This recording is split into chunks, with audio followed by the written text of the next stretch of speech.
好，今日係星期六放假天，跟住然後你去咩地方啊？你睇下咁樣燈籠就知佢係廟街啦。我又去好月色買嘢啦 ，Let's go！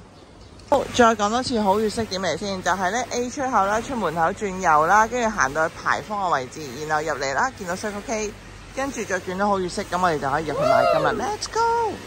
即係我哋呢啲打工仔啊嘛，星期六咧早啲起身碌佢出嚟，然後買金 ，very good。哇！你睇下今日回收金價係3萬蚊，佢終於跌翻落嚟3萬蚊啦 ！Oh my god！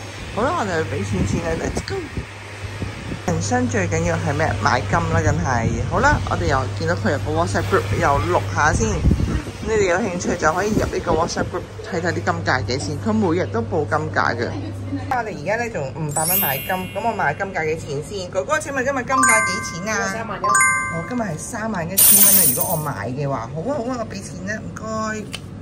1分6，咁我哋就係買到1分6 500蚊，好，俾錢。1分6就係496啦。OK。